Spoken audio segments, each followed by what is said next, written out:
அரசாங்கமே போதைப் பொருளை நடமாட விடுது, எல்லா இடத்துலையும் சாராய கடைகள். பெண்களுக்கு எதிராக குற்றம் நடக்குதுன்னா அதை தடுக்கிறது தானே உங்க வேலை. கொலை கொள்ளை நடக்குதுன்னு தடுக்கிறது தானே உங்க வேலை. அதை தடுக்க முடியலைன்னா நீங்க ஏன் பதவியில் இருக்கணும்? சமூகத்தில் பின்தங்கிய நிலைமையில இருந்தவனால அவங்க பின்தங்கி இருக்கிறது அவங்க குற்றம் கிடையாது, சமூகத்தோட குற்றம். கல்வியில தரம் குறைஞ்சிருக்கு, மருத்துவத்துல தரம் குறைஞ்சிருக்கு. காரணம் ஊழல். அந்த ஊழல்ன்றது மட்டும் இல்லைன்னா இந்த திராவிட சித்தாந்தம் தான் உலகத்திலே சிறந்த சித்தாந்தம். நம்ம யூடியூப், இன்ஸ்டாகிராம் போன்ற சமூக ஊடகங்கள் இதுல எல்லா இளைஞர்களும் குரல் கொடுக்கணும். விலைவாசி உயர்வுக்கு எதிராகவும் இந்த ஊழல் லஞ்சத்துக்கு எதிராகவும் குரல் கொடுத்து தான் நம்ம நாட்டை மாற்ற முடியும். தமிழ்நாடு ஓரளவுக்கு தப்பிச்சு பொழைச்சிருக்கு மற்ற மாநிலங்களை விட. பீகார், உத்தரப்பிரதேசம் போன்ற வட மாநிலங்கள்லாம் ரொம்ப கஷ்டப்படுறாங்க இன்னும். ஏன்னா இந்த கூட்டணி ரொம்ப ஸ்ட்ராங்கா இருக்கு. தமிழ்நாட்டில் ஒரு விஷயத்துல அட்வான்டேஜ் இருக்கு. என்னன்னாங்க சமூக நீதி. சமூக நீதினா என்னன்னா, திராவிட கட்சிகளால், குறிப்பாக அண்ணாதுரை, பெரியார் போன்ற தலைவர்களால் கடினமாக வலியுறுத்தப்பட்டது என்னன்னா, நம்ம மக்களுக்கு சாதிய ரீதிய ஒடுக்குமுறைகளை ஒழிக்கணும்னு குரல் கொடுத்தாங்க. தமிழ்நாட்டில் ஓரளவுக்கு ஒடுக்கப்பட்டுருச்சு. இங்கே சாதிய ரீதியான பாகுபாடுகள் இருக்கு, மிகவும் குறைவு compare to north Indian states. காரணம் என்ன, இங்கே ஆதிக்க சாதிகளை சேர்ந்தவங்க குறைவானவங்க தமிழ்நாட்டில் எண்ணிக்கையிலையுமே.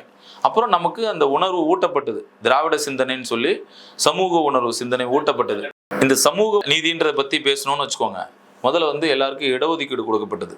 சமூகத்தில் பின்தங்கிய நிலைமையில இருந்தவனால அவங்க பின்தங்கி இருக்கிறது அவங்க குற்றம் கிடையாதுங்க, சமூகத்தோட குற்றம். சமூகம் சாதி படிநிலைகளை உருவாக்கி செல்வந்தர்களை தொடர்ந்து ஊக்குவிச்சு வந்ததுனால தான் மக்கள் கஷ்டப்படுறாங்க. அப்போ அவங்கள நம்ம கல்வியிலையும் பொருளாதாரத்திலையும் முன்னேற்ற வேண்டியது ஒரு அரசாங்கத்தோட கடமை.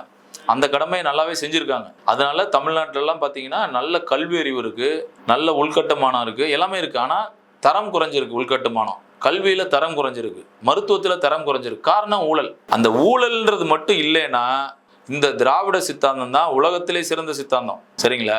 இந்த ஊழல் இருக்கிறதுனால தான் நம்ம எதிர்க்க வேண்டியதாக இருக்குது. அதாவது ஊழல் மட்டும் இல்லைங்க, நம்ம உரிமை சார்ந்த சில விஷயங்கள்லையும் இவங்க விட்டு கொடுத்து போக வேண்டியதாக இருக்குது. இப்போ நீட்டுக்கு எதிராக கடினமாக நான் அமுல்படுத்த முடியாதுன்னு போராட முடியல. காரணம் என்னென்னா, இவங்களுக்கு சில தடைகள் இருக்குது.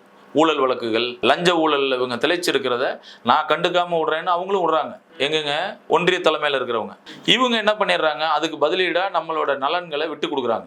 உதாரணத்துக்கு நான் சொன்னதுங்க, நீட்டை ஏன் அமல்படுத்த முடியாதுன்னு சொல்லலாம்ல. உங்க மக்கள் தானே, டோல்கேட் வரி வாங்கக்கூடாது எங்க மாநிலத்திலன்னு சொல்லலாம்ல.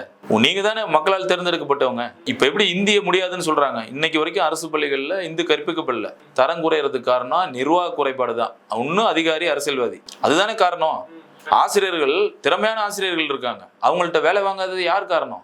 கட்டுமானம் நல்லா பண்ணி தரமா செய்யாது யார் குற்றம்? மக்களோட குற்றம் இல்லை, அரசியல்வாதியோட குற்றம், அதிகாரியோட குற்றம். அப்போ தரமான பள்ளிகளை ஏற்படுத்தி நல்ல ஆசிரியர்களோட நல்ல வேலை வாங்கினா தனியார் பள்ளிக்கு ஈக்குவலாக ஏன் செய்ய முடியாது? இப்போ என்ன ஆகுதுன்னு பாருங்க, மெட்ரிக் பள்ளிகள் குறைக்கப்படுது, அந்த பள்ளிகள்லாம் சிபிஎஸ்சி பள்ளியாக மாற்றப்படுது. தமிழ்நாட்டில் இப்போ சிபிஎஸ்சி பள்ளிகளோட எண்ணிக்கை மிகவும் அதிகமாகிடுச்சு. அங்கே ஹிந்தி கட்டாயம். அவன் இங்கிலீஷ் ஹிந்திக்கு அப்புறம் தான் தமிழுக்கு அங்கே முன்னுரிமை கொடுக்குறான். ஃபர்ஸ்ட் ஸ்டாண்டர்ட், செகண்ட் ஸ்டாண்டர்ட், 1வது 2வது படிக்கிற பையங்களை சிபிஎஸ்சியில் போய் பார்த்தீங்கன்னா அவனுக்கு ஆனாவனாவே தெரியாது. ஆனால் அவன் இங்கிலீஷில் பேசுவான், ஹிந்தியில் பேசுவான். புரியுதுங்களா? ஹிந்தி திணிக்கப்படுது மறைமுகமா. இதுக்கு நம்ம இருக்கிற அரசியல்வாதிகளும் உடந்தையாக தான் இருக்காங்க. இதை முழுமையாக எதிர்க்கணும். இங்க இருக்க சிபிஎஸ்சி பள்ளிகளை எதிர்க்க வேண்டியதானே. அதாவது மக்கள் மேல, கலாச்சாரத்து மேல, நம்மளோட உரிமைகளுக்கு குரல் கொடுக்கறதுல அரசியல்வாதிகள் பின்தங்கி இருக்கிறது மட்டும்தான் பிரச்சனைங்க. மற்றபடி நம்ம மக்கள் கல்வியில, சமூக நீதியில பரவலான வளர்ச்சியில தமிழகம் முன்னேறி இருக்கு.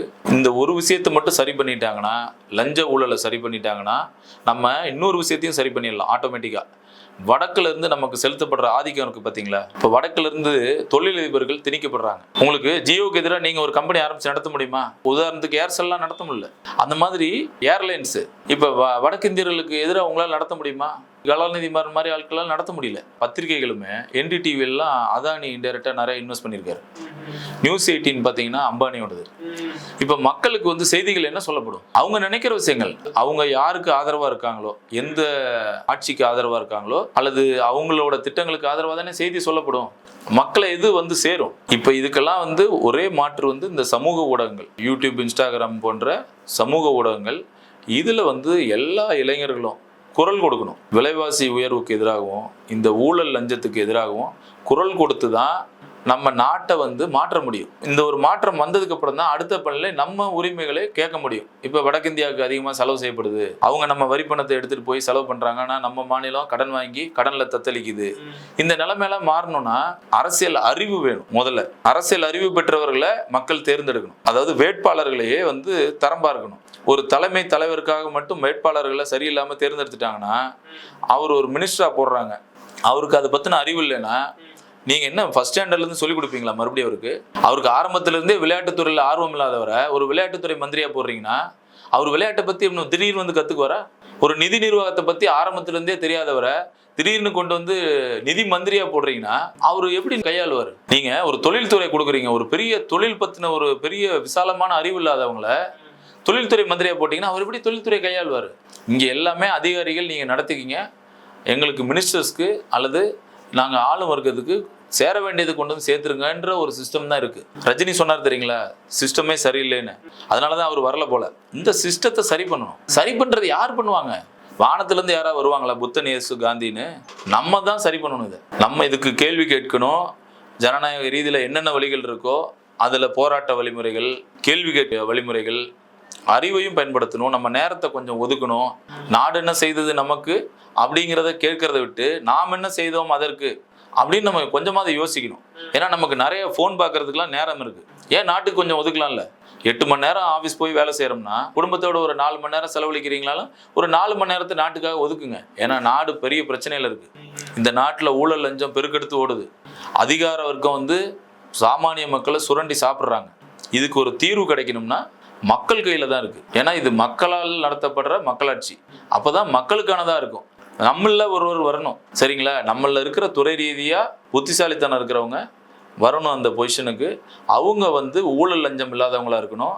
அவங்க நம்ம உணர்வுகளுக்கு நம்மளோட உரிமைகளுக்கு குரல் கொடுக்குறவங்களா இருக்கணும். அப்போதான் நம்ம ஒரு சிங்கப்பூர் மாதிரியோ சைனா மாதிரியோ ஜப்பான் மாதிரியோ ஜெர்மனி மாதிரியோ வளர்ந்த நாடாக முடியும். அந்த வளர்ந்த நிலைக்கு நம்ம வரணும் அப்படின்னா இங்க இருக்கிற கட்டுமானங்கள்லாம் தரமாகணும். ஊழல் ஒழிஞ்சாதான் கட்டுமானம் தரமாகும்.